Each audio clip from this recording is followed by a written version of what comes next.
Good morning on day 4. I feel good. I didn't sleep the most soundly. I don't know why I've been so restless on this trip, but I feel good. And I'm very snugly in my sleeping bag and fuzzy blanket.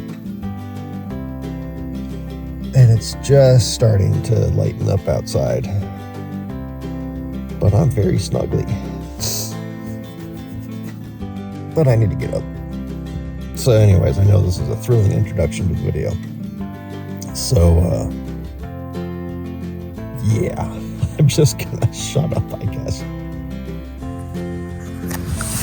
Without a pounding headache slowing me down, day 4 got off to a far better start, even if I did kind of want to stay warm and cozy in bed. After taking advantage of the wonderful morning light that gave a soft glow to the golden leaves along Cottonwood Canyon Road, I decided to take advantage of the mostly clear skies and give Cottonwood Narrows another chance. With far fewer clouds overhead, I knew there should be ample opportunities to take advantage of reflected light off the canyon walls. After hiking the entirety of the canyon from the north trailhead to the south and back again, I dragged myself on weary legs up to where I had parked and hungrily devoured a well-deserved late lunch.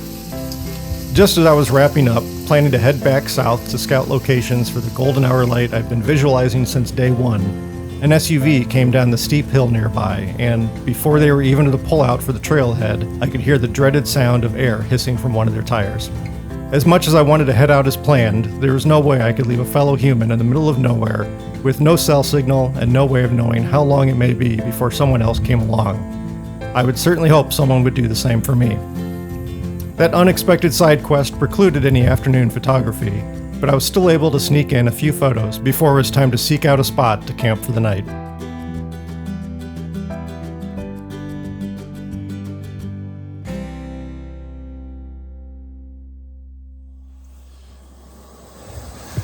As you may be assuming by my accoutrement, it is much colder this morning. First, I would say legitimately cold morning I've had. The other mornings have been down in the 40s, but this is feeling potentially freezing or cooler. But anyways, yeah, just wanted to give you a little bit of a view of the campsite now that we've got light. You can see there's that big cottonwood I was talking about last night. But really nice little spot, totally secluded here off Cottonwood Canyon Road. As luck would have it, guess what? It's windy. Although it is coming and going, so there's that at least. Let me turn off my stove here. So it's not like a constant gale or anything. And actually right now, we've got a nice little lull. But I'm gonna pour my tea, get warmed up a little bit. The light is still... see if I can get the camera to adjust. Come on. Let's just do this. How about... nope. It's not cooperating. The light is still very soft, which is good. Might have to get this tea brewed and jump in and start driving down Cottonwood Canyon to see if I can find some compositions. There might be some things I can play with around camp here. Problem is with the soft light and the breeze, I'm probably going to find myself shooting handheld again, which is fine. I know, it's fine. So yeah, I'll be skipping breakfast for the time being, just eating my breakfast champion of donuts and dry cereal, and we'll get the day going. But yeah, it's amazing not waking up with a headache, how much better mood I'm in. Crazy.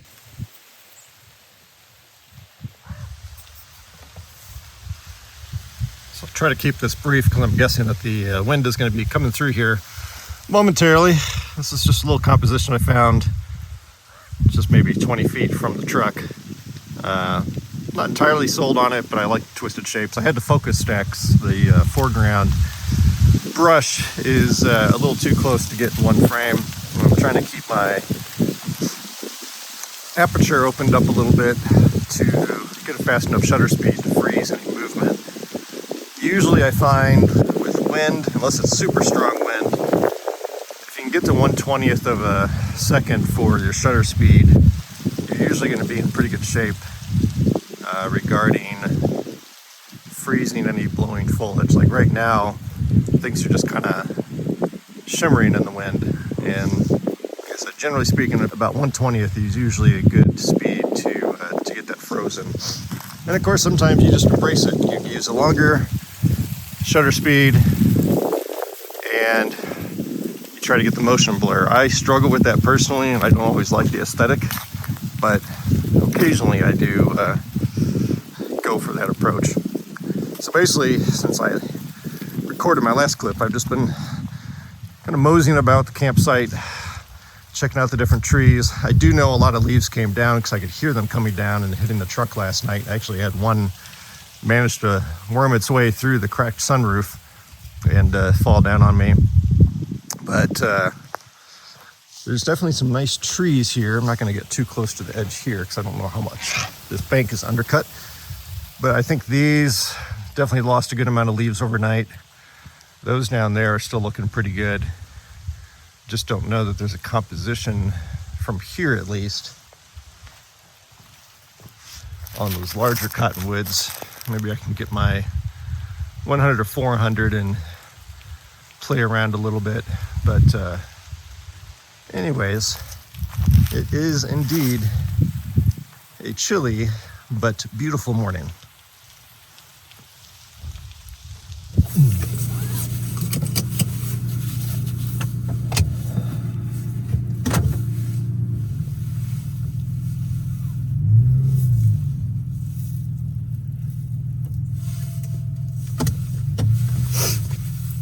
This was a nice little camp spot. I like this spot. If I stay along here on Cottonwood Canyon all day and for tomorrow, I might have to come back here. Driving through another really nice little spot too, although I wasn't too fond of it because it's a little bit under two big old cottonwood trees. You can't get far enough away from them, and with the wind, I'm always a little paranoid about a branch trying to cuddle with me in bed, which would not be the most fun. All right, I think I'm gonna head south so I can see the sunlight hitting those hills. So let's see what we got going on down there. I might later this morning go back to the Cottonwood Narrows trail that I went through the other day, just to see what the light is doing, since we have, looks like, barely any clouds. There's some in the east, but those should blow out. But with no clouds, we should have some better reflected light in the Narrows, and maybe I can get that tree composition I was looking at. I'm still pretty skeptical that the angle of light is going to work this time of year, which kind of stinks because I think it could be a nice shot, but that's the way it goes. Yeah,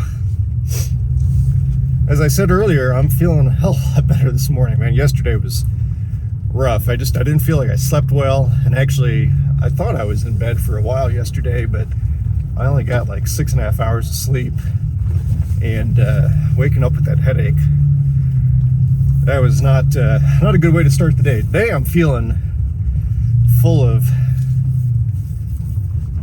life and energy. I don't know what the hell I'm saying. So anyways, we're just gonna drive along here and see what we come across as we get into some rutted areas here. Oh, hit that a little too hard. Okay, anyways, I'm gonna focus on the road and we'll check in a bit. Okay, just maybe like a quarter mile down the road, and I'm making my first stop. So I've got cottonwoods running along the base of the, again, hillside, cliffside, wherever the heck you want to call it. And there's one in particular that's really kind of twisted and funky looking. As soon as I saw it, it made me think of a break dancer. I don't know. So I've got that composed up here. I am having a focus stack once again. Fortunately, I'm able to get some pauses in the wind to where I can get the focus stack done. And I'm using a more open aperture, so I'm able to get 1/50th of a second on my shutter speed, which helps fire off the focus brackets quick enough that if there is any movement, it's pretty minimal and should be okay for blending in post. Let's see if this wind will die down, because I know it's going to be blowing through the microphones. So of course, the nice thing with the Canon R5, which I'm using right there with the 100 to 400 on it, is it's got the automated focus bracketing. Focus bracketing or focus stacking is something I almost never did, just because it's it's not that hard to do manually, but having it built in, you tell it how many frames you want it to fire off, you focus on the closest thing in the frame, and it just shoots them off real quickly. The trickiest part is figuring out how many frames you may need. I usually just opt for more frames than what I know I need. So like right now I've got it set to fire off 10 frames, basically front focus to back focus. And then when I get to my files in Lightroom, and I use Helicon focus to do the actual stacking, I just pick, I'll probably need like 3 or 4 frames out of the 10 that I took for this particular shot, blend them together, and then process like normally. So the automated focus stacking is such a nice feature. Unfortunately, my Canon R, my second camera body, doesn't have it, which is really annoying, because the more basic model, the RP, that came out pretty much the same time as the R back in 2018. I can't believe it's been that long. RP, the cheaper model, has focus stacking. They never added it to the R, but I've got the R5, so it is what it is. If I need to stack, obviously I use the R5. And to show you the composition in question, so again, this really gnarly, kind of funky tree. You can kind of see some others. This isn't part of the same tree. There's actually 2 other small twisted trees kind of off to the right and behind it a little bit. So as I was driving down, I pulled down far enough to kind of get those to a point where they're blending in with the main tree, as opposed to standing off on their own, because I didn't want them to detract from the tree I'm photographing here, that I'm making the main subject. And the nice thing is, it's kind of hard to tell in the recording, maybe because it's a little bright, but this looks like it might be a dead tree, but it actually has some little lingering remaining foliage. I can't get close enough to show you that, but so that's nice. It's got a little bit of detail of its own. Whoops, you don't want to look at me. It's got a little bit of detail of its own in there, as well as the nice colors in the background from those trees running along.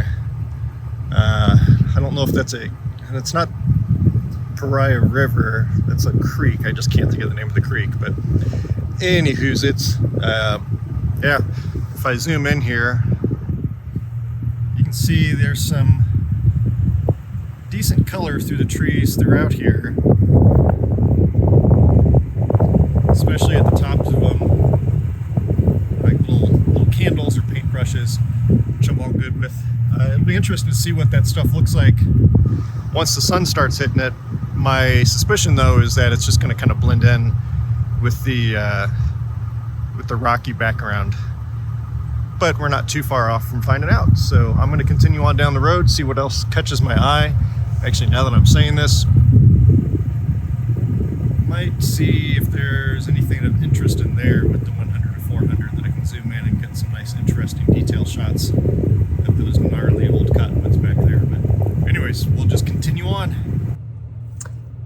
Say, Mike, what's that thing up on your sunroof? Oh, nothing, Mike. It's just your lens cap. So lens cap shenanigans aside, the main issue I'm running into right now is, once again, ground cover or lush foliage. I'm seeing, oh my gosh, this washboard came out of nowhere. I'm seeing a lot of really great sunlit, glowing cottonwoods. Oh, I picked the wrong spot to record. So there's tons of glowing golden cottonwoods in the morning sunlight. The problem I'm having is I catch glimpses of them through the really, really thick ground cover that's along the road. There's a part back there where, the road's a little bit down from the main level of the ground, and then you've got these big bushes similar to what were along Cottonwood Narrows when I did that hike the other day, and you just can't see over them, and it's so thick. I don't really want to bushwhack because I'm trying to be respectful of the environment here, and B, There's all of the sticker bushes. I think the stickers are known as tripods. I could be totally wrong on that, but I seem to recall hearing them called that somewhere, and they are just brutal. The last thing I want to do is just be covered in those things, because even just one or two will worm their way in and find your skin through your clothes. I've had them get through my hiking pants, my long johns, my hiking socks, and get to my skin. So that's the big problem I got right now. I mean, don't get me wrong, it is a beautiful drive this morning with the sunlight hitting these trees.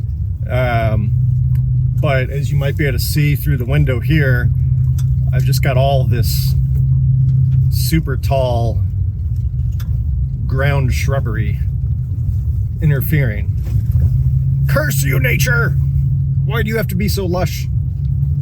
What I will say is, I don't remember it being like this when my buddy John Fisher and I came through in March of 2020.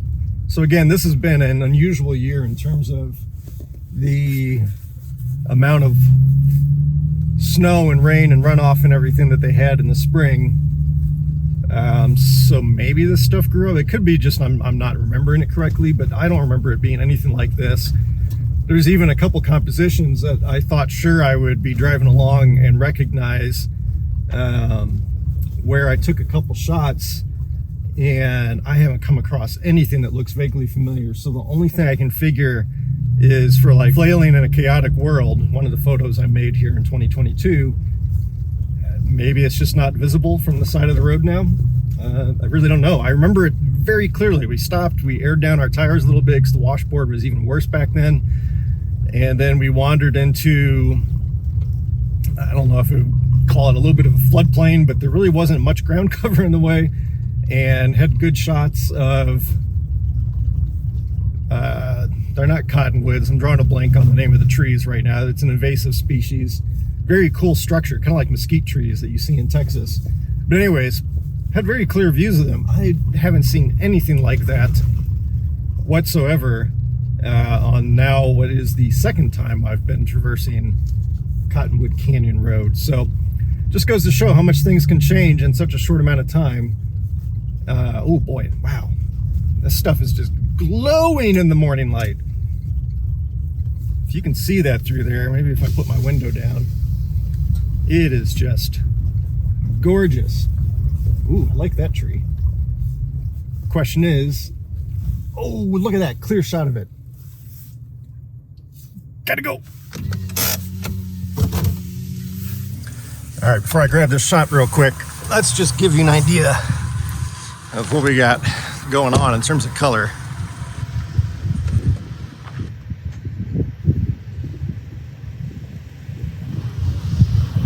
And I don't necessarily think the phone is even doing it justice. There you get a good idea of it. But that beautiful little tree right there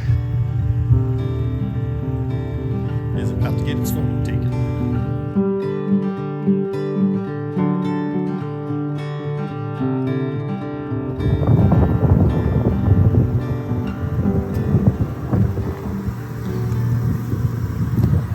So I've been taking a few shots along here, waiting for the light to see if I can get a little bit more light in the foreground, because I'm not particularly thrilled with the heavy shadows compared to the background. The composition I was taking was something like that. But while we're waiting, one of the challenges I'm starting to run into as it gets a little later, I want to say it's 8:30, 9 o'clock, is like the light on the trees here looks great because it's coming in from the side. So you're still getting a little bit of that glowiness in the leaves, a little bit of the backlighting or side lighting as it were.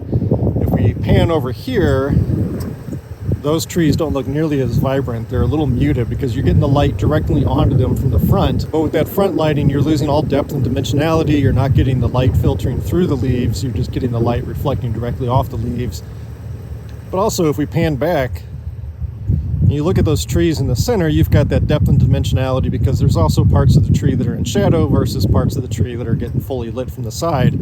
Again, you lose that with just that front direct lighting. So something I've got to be cognizant of as well. I'm going to continue on down the track here and continue to see what I find, because this has been a pretty damn good morning. And then I'm thinking, once I get out of the range with these cottonwood trees, I may turn around and head up to the Narrows and hike through there again, but we will see.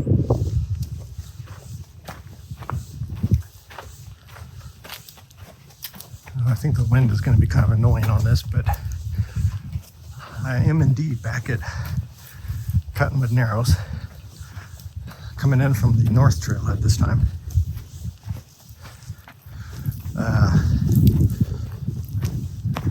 Was not expecting it to be this windy, but I'm heading for that tree on the cliff face or canyon wall to see if maybe the light will be better. Of course, typical me fashion, I got here a little later than I intended. Thought, get here like 10:30, 11. When I looked at photo pills the other day, it looked like that was probably going to be the best time, but it is just about 11:30, and I was here, I believe it was about 12:45 when I first eyed that potential composition. And now I will say the sunlight is much stronger today. There are some clouds, but they're not the just broad swaths of thin wispy clouds that just constantly cut the sunlight. They're the pretty puffy white clouds. So I've got much better reflected light in here than what we had the other day, which could open up some different opportunities that I didn't see with the poorer light. What was that, 3 days ago? So we shall see what we see. So here's a silly, fun little pro tip. Sunglasses are polarized, which is great for driving and other things. But when I'm in a darker part of the canyon like this, they are awful for trying to gauge the quality of reflected light, because they cut out that bounce light. So rather than taking them on and off constantly, just dropping them down and by bridge my nose, tip of my nose, so I can glance over them and gauge whether the reflected light is any good. This pro tip is brought to you by cheap CVS sunglasses. And now we're coming up on the tree. As soon as I start recording, the wind picks up again. So you can see there's some decent reflected light. I actually stopped back there to see if there was a composition to take advantage of the reflected light in here in this archway. Come on, wind. Okay, let's try this again on the other side. So here's the tree.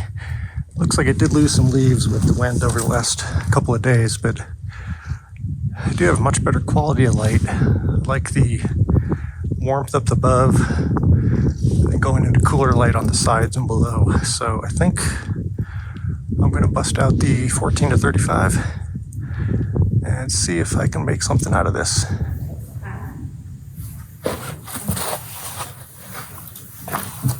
You're good.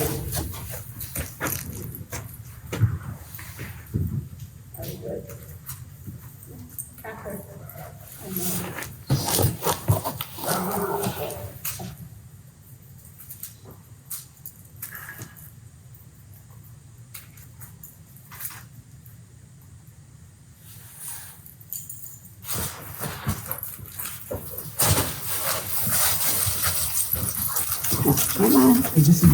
Come on. Let's go. Dude, don't you get older and stuff. It's all good.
So what I've been focusing on, or no pun intended, trying to work out is getting a tree with the warmer background.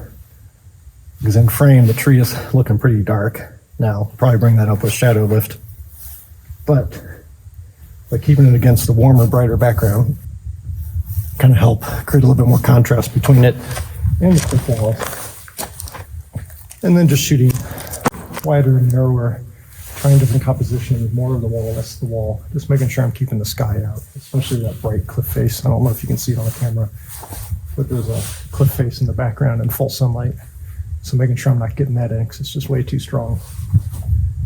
So there is some reflected light coming onto it. It's not a ton. We're kind of getting direct sunlight up there, bouncing onto here and then back over. But we've got good reflected light up on the cliff face, just not the tree. So I think we've still got some decent contrast here. So we'll get them on the computer and see how they look. And here's an example of good reflected light. We've got real strong sunlight coming off this wall behind me, bouncing onto this wall over here. So I was standing here for a moment, just kind of scanning the cliff face, see if anything stood out to me. Some of the little bits of foliage are getting some nice little pops of color. You can kind of see right in there, for instance, but this is really busy. But where I did think maybe there's some potential is on this tree here, either as a landscape orientation shot, or maybe even as a vertical orientation, pulling up some of the cliff face above it. I want to try to avoid, though, is all this scraggly, scrubby stuff down below. I could maybe minimize that through burning it down in Lightroom, but that's a lot of mess, and I don't have a real clean view of the trunk, whereas you do have some structure of the tree there. So I think I can, again, either a closer to kind of more detail shot horizontally, or put the camera into vertical orientation and see if I can do something that's a little bit more vertical, starting from maybe right about there up a bit. So we'll give it a try.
So in this particular composition, I've actually got it set so that I'm getting more of that shrubby stuff at the bottom. I think it works okay.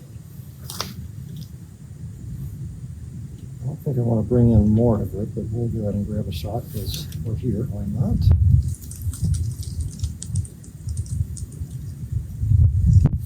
Wait for the wind for a moment. Actually, we're getting some movement in the trees, so I'm going to bump my ISO up to 640. Bring shutter speed down, so we've got 1/25th of a second.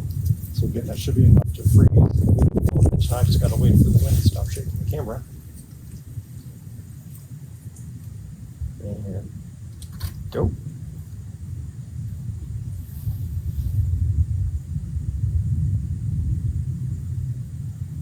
don't dislike it. What I gotta be careful of is there's some stuff in the foreground that's close enough. If I get it in, it's gonna be horribly blurred, and I really don't want to have to focus stack such a relatively straightforward shot. So let's see if we can maybe bring this down. Let's see. Let's try right about there for a different take on it. Maybe we need to pan just a little bit. No, don't like that.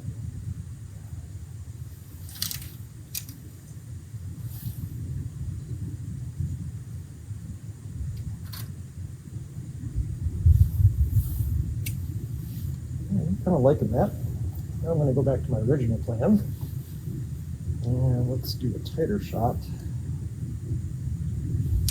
See if we can get some good detail.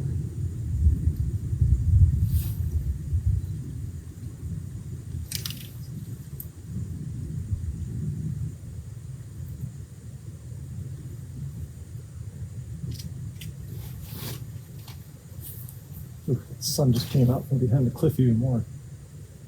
And let's do horizontal orientation.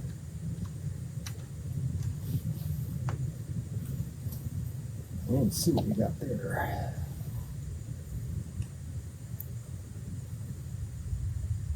Level.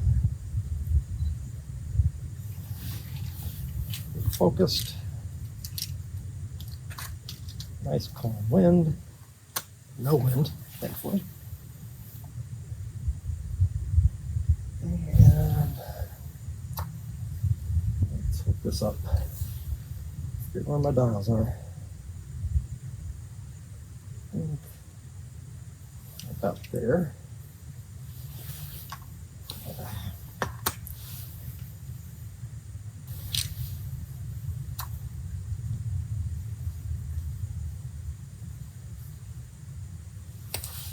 Make sure I'm not getting glare on the front element now that the sun has shifted. We're not, so we're good there. I think we got some good comps there. Now there's a tree here I'm going to try to swing around and grab. And I think I'm going to have to move.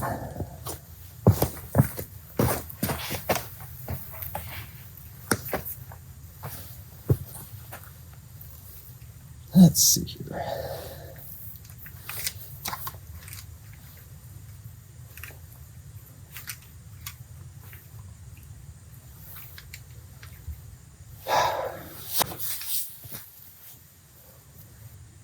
I know there is a twig in the way. I can see it. It's not going to be in focus. Well, maybe not. Never mind. It is not in frame, so that's good. Okay, so focus on the tree. Let's level ourselves up a little bit.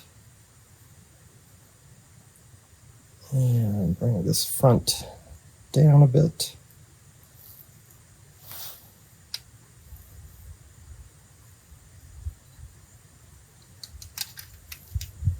We're going to drop our ISO since we're not seeing any wind right now.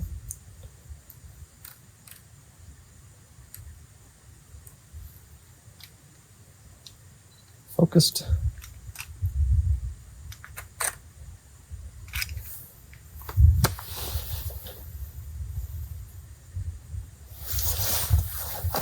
Not sure that tree is interesting enough to be warranted a shot, but maybe it'll look better on the bigger screen. You might wonder why I look through my viewfinder so often when I'm reviewing my images instead of looking at the back of the LCD. It comes down to two things. There's glare on the LCD screen, whereas with the viewfinder, I can block that glare out, especially with the sunlight coming right in my face like this.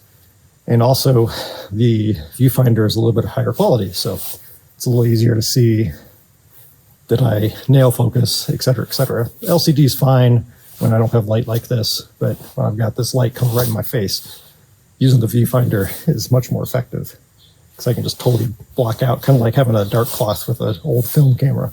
So anyways, that's why I do that. Let's continue moseying. All right, I hiked all the way down to the rock fall at the south end of the canyon.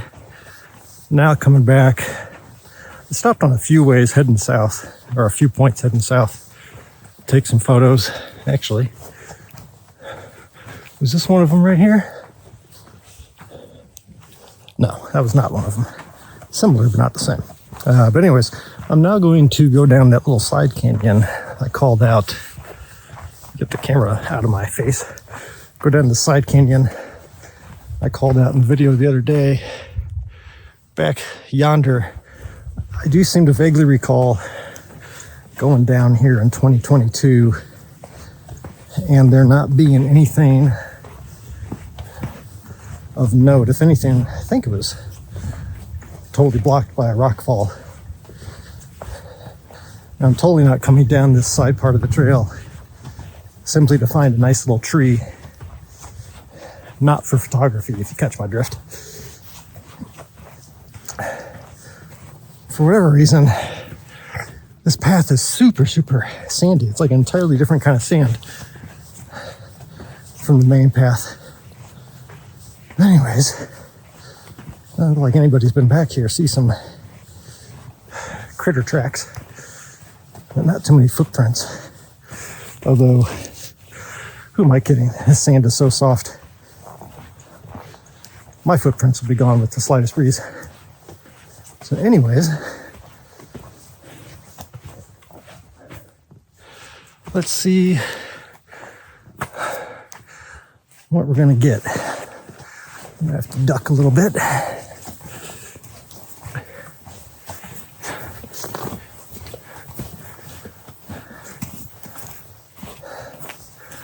All right, maybe I didn't come back here because that don't look familiar at all. And it looks like it might go back and around. So let's go up the slope.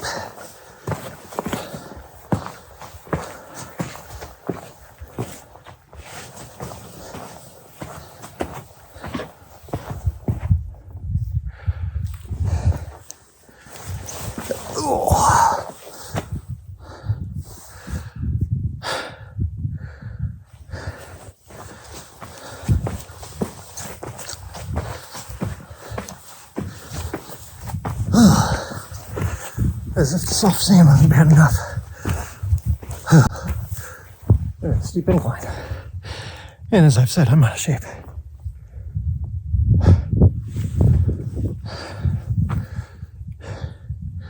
But it keeps going, so let's keep moseying.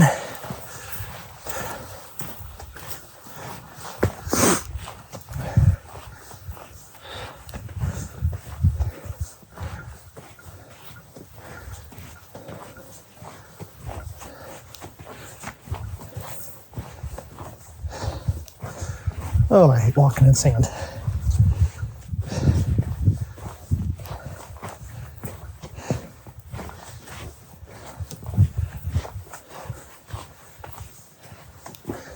Maybe we'll speed this part up so you don't have to listen to me huff and puff for an unknown length of time.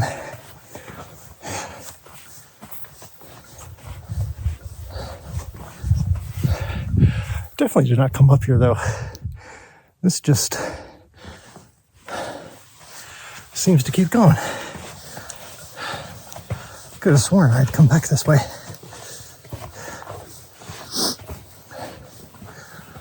Okay. Here we go. Trail's end.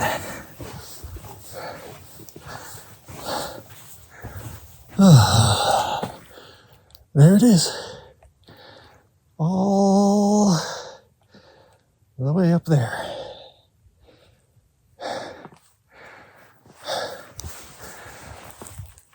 Whew.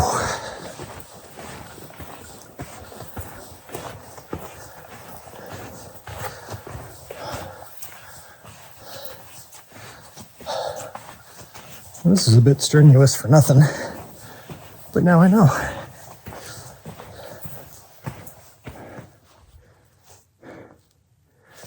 You never know with the right selected light on the different textures and patterns in the walls. There could be some abstract opportunities,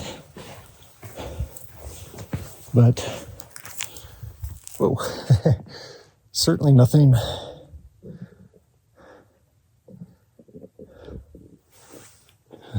can tell I'm hungry, my stomach's rumbling. Certainly nothing right now. So I guess I'll end this part. I guess I'll end this portion and huff and puff my way back down. But down's always easier than up. Well, I am back at the truck after finishing my hike in Cottonwood Narrows. I think I got some, we'll say a few decent photos. It took some time. You may have already seen them depending on where I put them in the video, but it took some time after shooting those first two trees in reflected light. There's some little mud crack details on that, which I wouldn't be a nature photographer. I wasn't intrigued by mud cracks. Really haven't had an opportunity to shoot them before now. I'm not around areas with enough water usually, especially back home in Texas. But anyways, I think I only took one other shot after that. And now, if you can see in the sky behind me, we've got quite a few big puffy clouds rolling in, which have really killed the light, which is fine because I'm hot and sweaty. So I'm not going to complain about that too much. So I'm going to have to try to pull up the weather forecast either on my satellite tracker or get back where I've got phone signal and check it to see if these clouds are going to continue to build or if these are just kind of passing through. Because if they're going to build, then once again, that's going to kill my plans or idea of trying to get those sunlit cottonwoods with the rock faces in the background and shade that I've been talking about since since day one. The other possibility is if they're going to stay like this, I could make the hour-and-a-half drive or so to Zion. I need to look it up again. I know there's a scenic drive, not the main drive, but I think it's a more northern route. That's supposed to be pretty spectacular in terms of grand vista views. So I could do that. I'll have to look it up again. Of course, I didn't make note of it. But that's where we're at right now. It's been a pretty darn effective day so far, I think, or productive day in terms of photography, and just great weather. It's a little bit cooler today, and right now the wind has calmed down again. Of course, every time I mention the wind, it starts blowing. But anyways, if I'm looking west, the clouds seem a little heavier, but they might actually be drifting west. I don't know. I gotta orient myself here with the way this road curves around. I'm not sure exactly which direction I am pointing. The sun is over there, so theoretically that is westish. So it actually seems like the clouds are drifting that way instead of easterly. So anyways, I gotta figure it out. I'm rambling. I definitely need food, so I'll shut up. So remember how on day one I was talking about Cottonwood Canyon Road and being careful and making sure you're prepared, blah, blah, blah. I am now following a new friend back, what am I going, south on Cottonwood Canyon Road to Highway 89 to make sure they get out okay. So I just got done changing a flat tire for somebody in a rental, and all they've got is a donut spare tire. So he's going along slowly, but we'll make sure he gets back out to the main highway safe and sound, and then he can get into, I think, Kanab, where he'll hopefully get a new tire put on and be on his merry little way. The poor guy was going to go to Zion tomorrow, but I don't think that's going to happen. So anyways, just proof positive that even though Cottonwood Canyon Road isn't the worst in the world, it just takes one well-placed sharp rock to puncture or slice open your road tire if you're in a vehicle that doesn't have strong enough sidewalls or whatever. So tough lesson to learn today, whoops, but all good. Help somebody out, and we'll make sure they're not stuck out here. Of course, they were a good like 20 minutes away from cell signal, so we had to drive back and figure out where the spare was located in the rental, because we couldn't figure that out in the whole bit. But anyways, just be careful out there, folks. So, in a surprise to nobody, it is once again a little breezy, as you can probably hear on the camera. But I am going to be stubborn and make dinner. Actually, I think I'm going to give myself a treat and make breakfast for dinner. I figure I did my good deed for the day by helping out my new friend Gary. So I didn't get to cook breakfast earlier, so I should go ahead and do it now.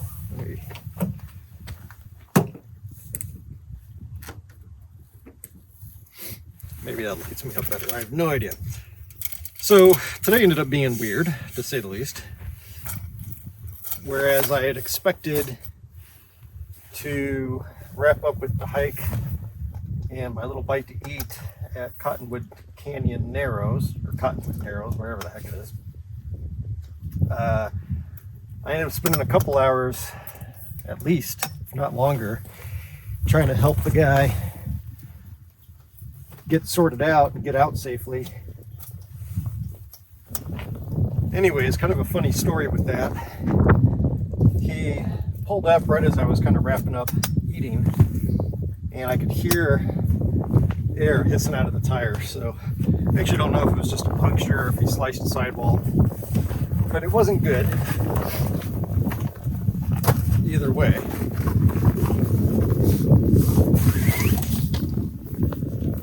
And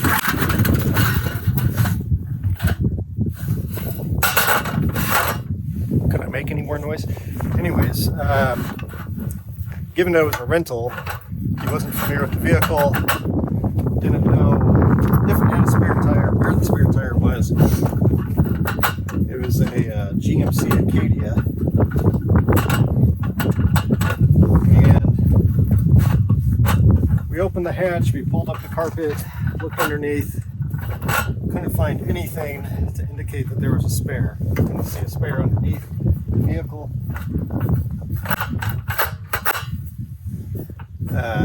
Couldn't find a jack, couldn't find a lug nut wrench. I tried using my set from the 4Runner, but his lugs were bigger, so the wrench wouldn't even fit on. Alright, maybe I've gotten you out of the wind a little bit now. Anyways, I ended up giving the guy a ride until he had cell signal, so he could call his rental company. And he was on with them for, I don't know, 15-20 minutes while they tried to figure out a solution. I think their nearest hub was 289 miles away. This wind is just not cooperating. Well, let's see if that's any better. Anyways, the local, or the nearest rental hub was 289 miles away. It was going to be 2 to 3 hours for a tow truck to get out, and I'm skeptical even of that, because you can't just send a normal truck out. But they kept questioning about the spare and that it didn't have one, and ended up sending them a YouTube video of how to find the spare tire in a GMC Acadia 2023 or whatever it was. And sure enough, there were some hidden wing nuts and clips and claps and all kinds of crazy stuff just to get to your spare tire. So made the trip back, got the tire changed for him, and then I didn't want to just leave him on his own since he was running on a donut, so I followed him up to Highway 89 just to make sure he was okay. So anyways, all that said, this afternoon did not go anything like I expected it to, but on a good note, even though from a photography standpoint it was pretty much a bust because of how much time was taken with that. I do have confirmation that the Cottonwoods along Cottonwood Canyon Road that I've been yammering about since day one in my hopes of what they would look like catching the last light while the mountainside, hillside, whatever you want to call it, in the background was in shadow. Oh my God, I saw it. It looks amazing. I was thinking about leaving this area, but I'm going to stick around now and probably do some hikes in the morning, maybe take a little bit of a lazy midday and just stay here and then basically just drive up and down Cottonwood Canyon starting probably 2-3 o'clock. I was actually surprised how early it was that the hillsides were already in shadow.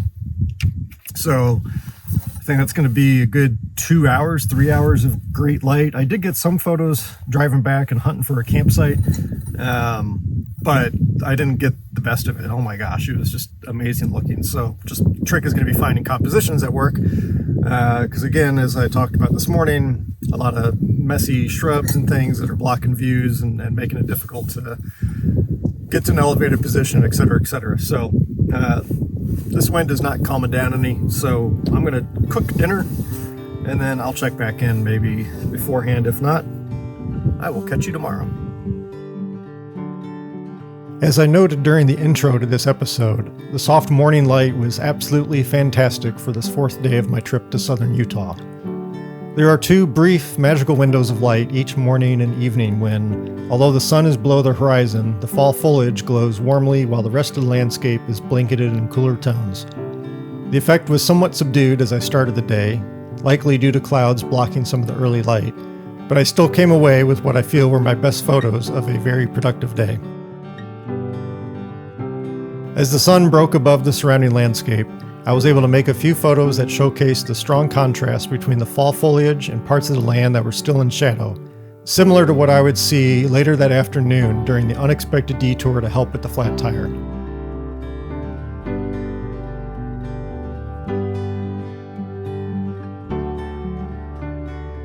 Once my surroundings were in full sun by late morning, I continued to seek out compositions. Given the harsher contrast of light and shadow, I searched for opportunities to find strong subjects that would work well with high-key processing, one of my preferred approaches for shooting during the middle part of the day. By lifting the darker tones significantly in post, one can embrace the brightly lit scenes in a slightly more creative manner. These aren't intended to be 100% representational of what I saw, but they do approximate the feeling of the place.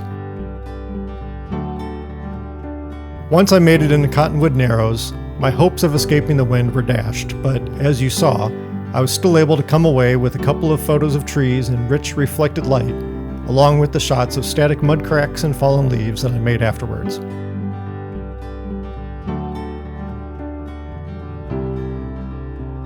Although my plans to head back south along Cottonwood Canyon Road for the late afternoon light were interrupted by the aforementioned detour, I was happy to find a couple places along the road as I made my way towards camp, where I was able to pull over and compose a couple photos that really showcased the glowing foliage of early evening into dusk. In between, I quickly framed up a shot of a beautifully backlit rain curtain that captivated me for a good portion of the drive. All in all, day 4 was a great day. In the next episode, the fifth and final one of this Fall in Utah series, I once again missed out on the afternoon and early evening light along Cottonwood Canyon Road, but for a good reason. What started out as a quick scouting excursion ended up being a full afternoon of wandering through an amazingly beautiful canyon which I'd never before explored. Tune in next week for that final video, and until then, take care.